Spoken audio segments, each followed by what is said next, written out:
Yo, what's going on everyone? Welcome to the Fantasy Football Prodigy channel, and in this video, I'm going to be breaking down yet another Dynasty trade that I made in my actual real-life Dynasty League. Now, in these videos, I have normally only broken down trades that I personally made across my leagues, right?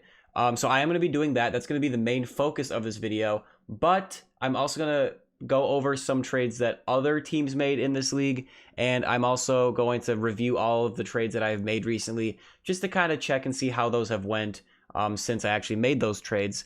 But kind of the main point of this video is that it's getting to the point of the season in Dynasty where you really need to start assessing, am I a contender or should I be rebuilding? So for my own personal team, the trade that I made, the main point of this video, I am a contending team. So the trade that we're about to go over is more of a win now type of trade. So with that being said, let's just get right into it. All right, so here is the main trade that we are going to be talking about in this video. This is a trade I made, it looks like 2 days ago. So I am a contending team. I can show you the roster here actually. Let's just open this in a new tab. So here is my team. I got Brady, Jonathan Taylor, James Robinson, Joe Mixon as my core running backs. And then at wide receiver, I'm a little bit stacked, although I could have been more stacked. And we'll go over that later in the video when I review some of the trades that I made earlier in the year. One in particular that really kind of set me back, at least in the short term. But, you know, we got Godwin, Mike Williams, Hopkins, Antonio Brown, who we are about to talk about when I go over this trade, George Kittle at tight end. I also just got the Cardinals defense in the trade that we're about to go over. But even if you look at the bench, Darrell Williams is a nice little handcuff that I've been using. Cortland Sutton, he's been a little bit disappointing. Same with Marvin Jones and Chase Claypool, who he is one of the, when I said we're going to go over a trade that I made earlier in the year that has set me back, at least in the short term, acquiring Chase Claypool is part of that trade. And he has really done nothing for me. And the guy I traded away has been a monster. And Jerry Jeudy, you know, so these four wide receivers are people that you would think would be like relevant for your team, but really they haven't done much for me lately. Obviously, you know, Jeudy, Sutton, and Claypool, they have dynasty value, but lately not so much. But long story short, the point is this team is a contender, even with some of those guys underperforming and Calvin Ridley out for the foreseeable future, Miles Sanders having been on IR. I still consider this a contending team, especially if you look at the standings. We're currently third place, one game behind, you know, first and second place, 2 games ahead of fourth place. You look at the total points for, we're ranked third. So yeah.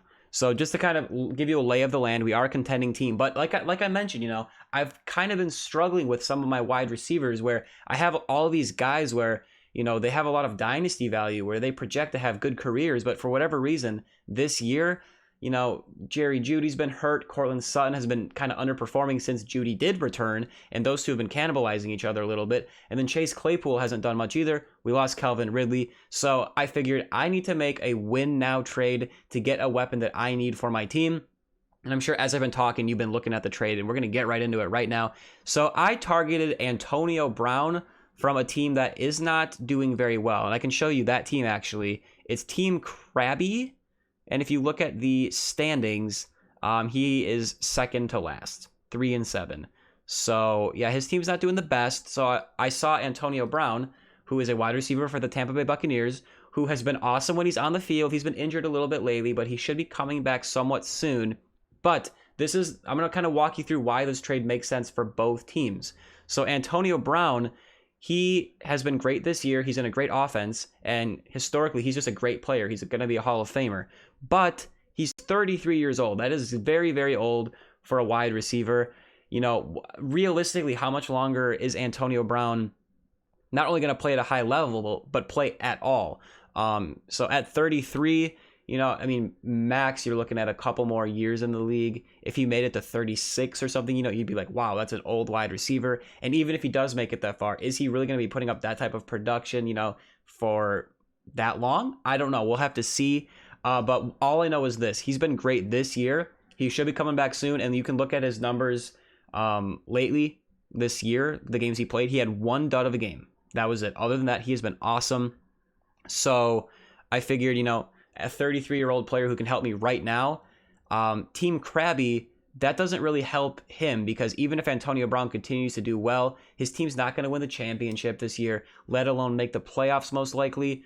So you can even see, I even inserted a little comment in the trade that I sent to him. I said he's 33, and given your record and your injuries, because he's had a couple injuries as well, and his record isn't that good, I figured you might want to get some draft capital for him while you still can, and build for the future. So for Team Krabby, this was also a pretty smart trade because he's getting rid of a valuable asset that is not going to help him in the future, but he can get draft capital now if he trades him away. So I was willing to give up some draft capital for him. I also targeted the Cardinals defense from his team because I'm projected to make the playoffs, obviously, and I kind of just wanted to. I was looking at the defenses that I have, and I saw, okay, they're playing the Detroit Lions in Week 15. If I have the Cardinals defense on my team, Week 15 is a playoff week. That is a week that I will be playing this defense, and they could potentially score me a lot of points. So I was like, okay, I'm going to target their defense as well as kind of like, another piece of the trade. But in return, so obviously this trade helps me because it's a win now type of trade. Antonio Brown, if he comes back healthy in this Buccaneers offense, he should be productive for me this year, hopefully in the playoffs too. And then in return, so this is I'll kind of break down, there's a lot of draft picks going on, a lot of kind of, handcuff type of running backs. So let me just break down my thought process here when I sent this trade.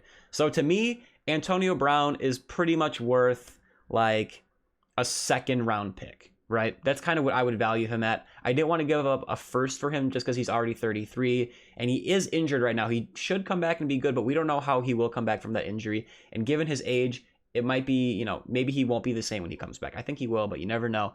So I valued him at a second round pick. Well, the only second round pick I had was in 2023 versus the upcoming draft year, which is 2022. So I put in the 2022 draft pick. And then to kind of compensate for that pick being later and for also adding the Cardinals defense to the trade in addition to Antonio Brown, I thought, I'll give him a third round pick this year and then I'll throw in a couple fourths because, fourth round picks aren't really that valuable, but his roster isn't that deep. So he can actually add these fourth round picks to his roster. We have taxi squads as well. So he can actually keep those players on his team and hopefully maybe they'll be somewhat relevant. Most likely not, but I just threw them in just because, my team is stacked enough where if I draft a fourth round pick, I might not even keep those players. So I thought, you know what, I'll send him a couple and maybe he gets lucky. Probably not, but you never know. And then I needed to make roster space on my team. I probably would have cut Justin Jackson and Eno Benjamin because on my team, those were probably the bottom of the barrel players. Really, Justin Jackson and Eno Benjamin, they're just young running backs that have some handcuff value. So this Team Krabby could cut them at any point.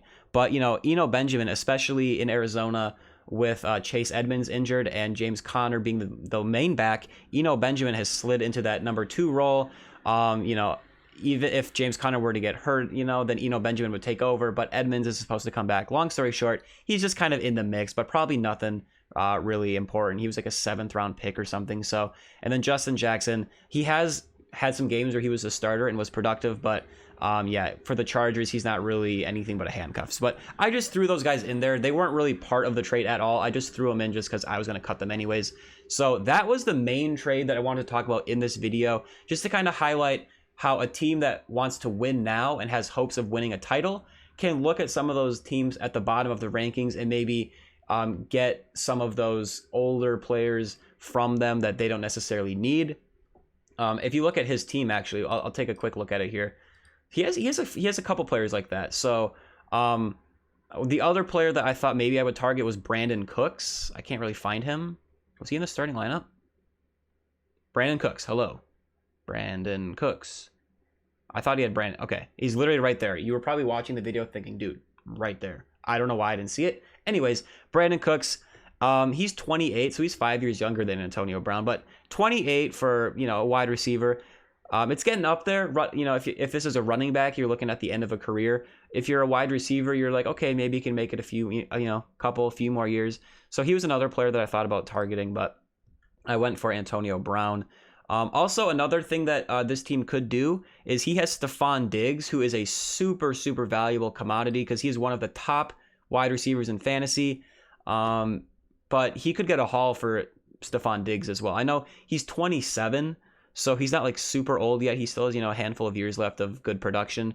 But even if you're a rebuilding team, sometimes it's not a bad idea to sell high on one of these, players who's not necessarily an old player, but he's a veteran. And you can get a haul for him. You can get a bunch of draft picks, maybe a couple, young pieces that will develop into something. So maybe like a Jerry Jeudy plus like, a couple first round picks or something like that. So that's always an option too that he could have done. But anyways, this was the main trade I wanted to talk about. And then quickly, I also just kind of wanted to review some of the trades that went down in this league, just because they also kind of highlight this win now, like buy low, or not buy low, but like making a win now type of trade with a team that's more of a rebuilding team, if that makes sense.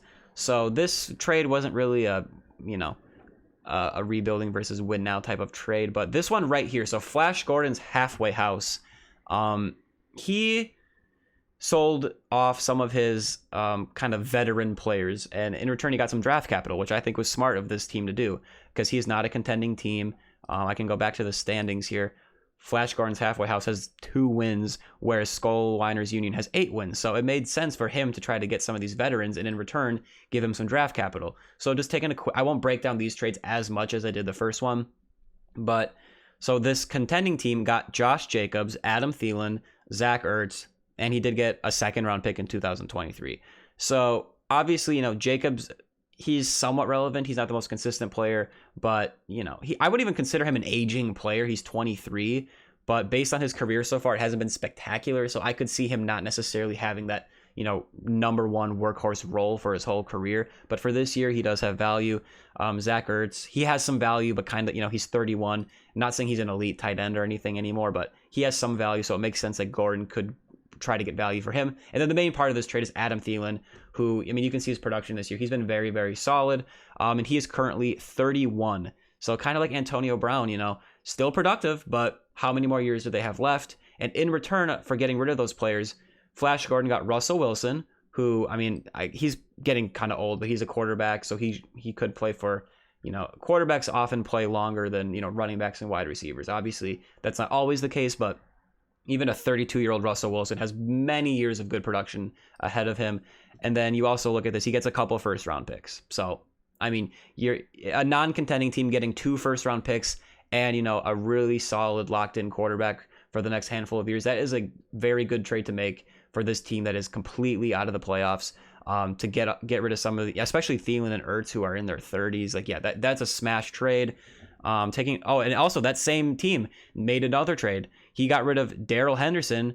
He traded him away to draftjoshallen.com, who is currently the number 1 seed. And there's Flash Gordon's house again. There's draftjoshallen.com. So they made a trade where Flash Gordon got rid of Darrell Henderson, who right now he is the main running back for the Rams, who are one of the best offenses in the NFL. He is their lead running back. But you have to remember, Cam Akers was heading into the season. He was going to be their main back. Even with Darrell Henderson on this team, the Rams drafted Cam Akers to be their main guy. And he was awesome until he got hurt and he missed this whole season. So Darrell Henderson is filling in as the starter quite well, I might say. You can see his production this year, right? But who next year, I don't know the contract situation, honestly, but Cam Akers should come back. He should be the starter for the Rams. I don't know if Henderson is going to come back or not. I didn't look at their contracts or anything. But if he is, he'll be the number 2. And even if Henderson goes to another team, who knows what his workload will be. So that was a smart trade where Henderson has his peak values right now. I know he's 24, but he's on, the best offense he's ever going to be on. Cam Akers is injured. So it makes sense for Flash Gordon to sell him high while he can, especially, if Flash Gordon was a contender, I would say, okay, probably keep Darrell Henderson because he can help you right now win the championship this year. But since he's not, sell him off to a contender. And what did he get in return? A first-round pick. I think, to me, that's fair. I think it's a 2023 first-round pick. So remember, the upcoming draft year is 2022. So that's a little bit unfortunate, but still. He's getting a first-round pick from a contending team. So, he honestly probably could have got more for Darrell Henderson. He also got Zach Wilson. This is a 1-quarterback league, by the way. So, Zach Wilson, obviously he hasn't had the best start to a career. He could get better. We don't know. I think he won't be as bad as he has been. I think the only way to go up, or the only way to go from here is up. But, just kind of a dart throw quarterback, just a young guy. You never know. So that's another example of a win now trade. And let's do one more quick. This is another really good win now trade that I liked in this league. So Skull Winer's Union, we talked about him. He's number 2 in the league. he made a trade with the Bones Squad, who currently sits at 4th. Technically, they're in the mix, this team, because I think, is it 6 teams make the playoffs in this league? I think it's 6, and then the first 2 get a bye week, I'm pretty sure. So he's right there in the mix, but I think if you look at the roster, you can kind of tell it's not looking the best. Like, if you compare this team to some, like when you looked at my team, I'm trying to be like, oh, my team is so much better. But, I mean, you look at this team, and it's definitely not really super competitive. Obviously, I mean, DK Metcalf is on the bench right now, but I don't know why.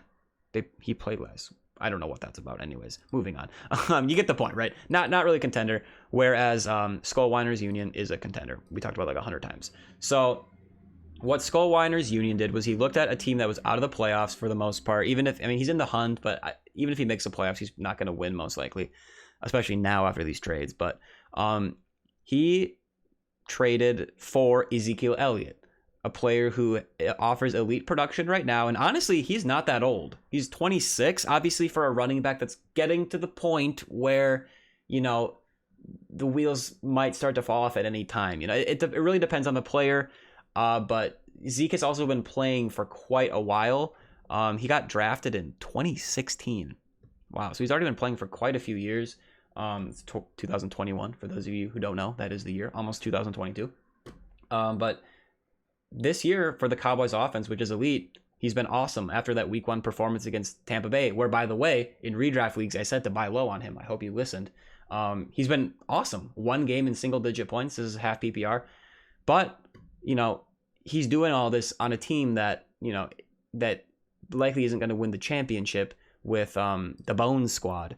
So this was really smart of the Bones Squad to sell high on him while he still has that value, because over the next year or two, Zeke is probably going to see his production fall off. Obviously, there are outliers, but most running backs, once they get up to their upper 20s, especially their 30s, even if they make it that far in their career, they often, kind of fall off a little bit. And when a running back falls off, it often just happens instantly, right? So I think this was smart for him. I think he honestly probably could have got a little bit more for him. What he ended up getting was a first-round pick for this upcoming draft season. So at least it's not a far-off first-round pick. So I like that.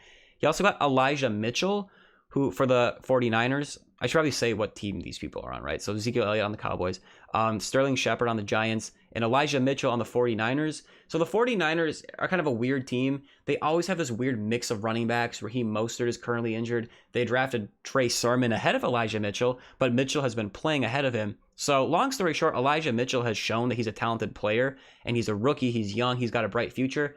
But, on the 49ers, it's hard to say, who's going to get the volume moving forward? Is this a player that, 2 years from now is still a lead back on a team? We don't know, but all we know is that he's a valuable player. So that was kind of a decent piece of it. And then Sterling Shepard, he's nothing spectacular. He's already 28. Wow. I honestly thought he'd be younger than that. When did he get drafted? 2016, huh? Wow. How old is Ezekiel Elliott? He got drafted 2016 as well. He's 20, so he's 2 years younger, huh? I mean, I don't know about the months and everything. Maybe one of their birthdays just happened or just coming up. But yeah, Sterling Shepard, he's just another piece of the trade. Like a solid guy you can flex. Even at 28, he's still got a few years left, likely, a couple years left. But you get the point, right? So I honestly think he could have gotten a little bit more for Ezekiel Elliott. Maybe, someone that's a little more solidified. If you're going to throw in some players instead of draft picks, maybe someone that's a little bit more locked in. But I don't hate the trade at all. I think it's pretty fair. Are there any other I can really go over? This one right here, Skull Winers Union, a team that we know is a competitor based on how many trades they've made for win now type of players. They made a trade with Beast Mode is back, who is in the mix at 4-6, but they assessed their team and thought, what, I'm not in a win now type of mode. They traded for Melvin Gordon, and in return, Beast Mode is back, got a 2nd-round pick. So to me, that's fair. Melvin Gordon for the Denver Broncos. He's splitting carries with Javonte Williams. He's 28. That's pretty old for a running back. He's still productive for fantasy, but, even as soon as next year or later in this season, if Javonte Williams takes over, I don't necessarily think that'll happen. It could. But, as soon as next year, we don't even know what Melvin Gordon's production is going to look like. He's already 28. He's going to be 29. That's old for a running back. So I like this trade. Get rid of a 2nd-round pick. Or sorry, get rid of Melvin Gordon for a 2nd-round pick. So those are some of the trades I want to go over. Another one, we'll do one more. This team, before Julio was hurt, this was on October 9th. It's currently November 17th. So this was a while ago. But the Bones squad, who we talked about, is not a competitive team right now. Made a trade with Skull Winers Union, who apparently has made all the trades in the world in this league recently. Again, that's a competitive team that it's a contender. They traded for Julio Jones, gave up a second round pick. At the time, you probably could have got a little more than a second, especially for a contending team. Maybe at least like another second down the road, or like a third round pick, or some sort of young asset. But it turns out that maybe that was a fair trade, because Julio is 32, which, remember, the main trade we talked about, Antonio Brown, he's already 33, so he's older than Julio, and we think of Julio as like an old receiver. He hasn't had the best year, and he just recently got put on IR. But at the time, the trade for Julio made sense for Skull Winers Union, because he was an aging player on a team in the Bones squad that wasn't a contender. And he gave up some draft capital to get him. Obviously, that hasn't worked out for Skull Winers Union yet, because Julio hasn't really done much for him, and now he's injured. But maybe if he comes back and is productive, then all of a sudden, all is well. Maybe it'll help him win a championship. I hope not, because I'm trying to win. But yeah.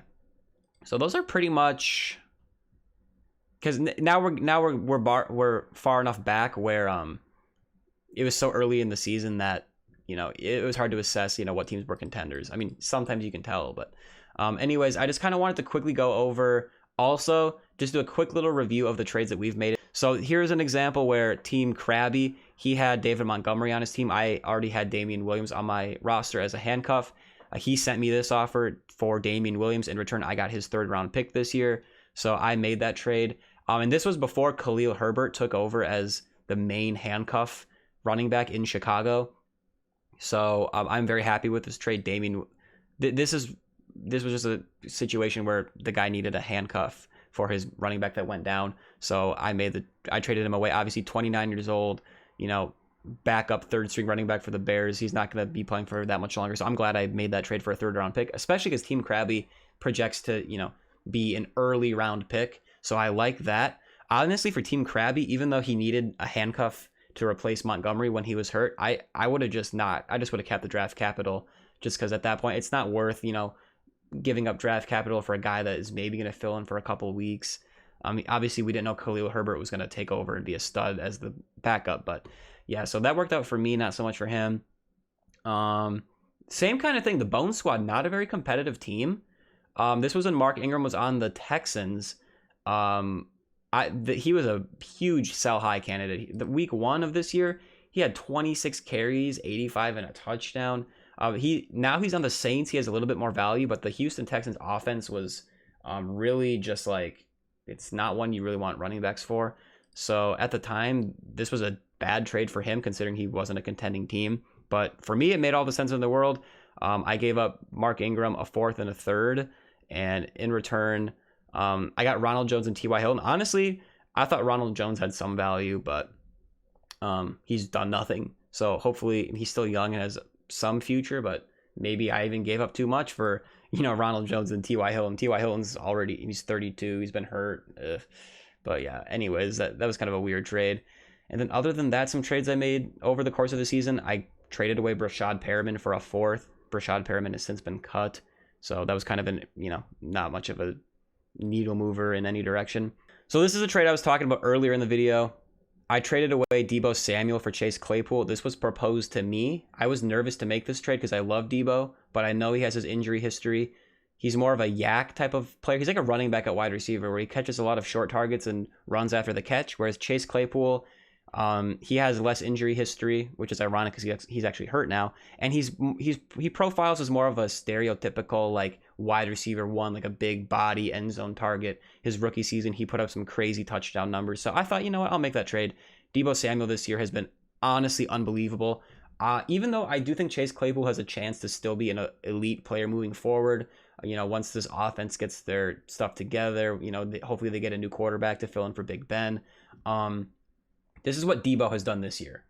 So if I could trade the potential of Chase Claypool to regain Debo and get this production for this year when I'm trying to win a championship right now, I would take that 10 times out of 10 because, you know, I need the production now. So if this team that I traded Debo to was not a contender, you know, I'd be like, hey, man, do you want Chase Claypool back? I'll even give you some draft picks and you give me Debo back. But draftjoshallen.com is a contending team, so they probably wouldn't do that. Here's another trade we made earlier in the year. This was before the season, I think. Yeah, it was. I traded away Amari Cooper, a second and a third, got back Joe Mixon and Mike Davis.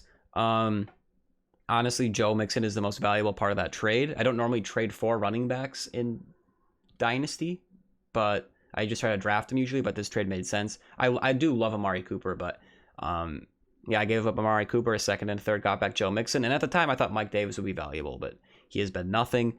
And then James Conner, I got rid of him for James Robinson and a fourth. Obviously, Robinson is the main guy there with ETN injured in Jacksonville to start the season. He's been awesome. And James Conner, he's been solid too. I did not expect him to be that good. I'm still happy with this trade, but James Conner has been no slouch, you know? And then finally, the last trade I'll talk about. I just kind of want to recap the trades we made this year. I did trade away Clyde Edwards-Helaire for Calvin Ridley. Honestly, both of those players have been disappointing for fantasy. Calvin Ridley was okay when he was on the field. Same with Clyde. But, you know, Clyde got injured. Calvin Ridley's taking a leave from football. We don't know when he's going to come back. It could be this year. Could be not this year. Could be never. We don't know.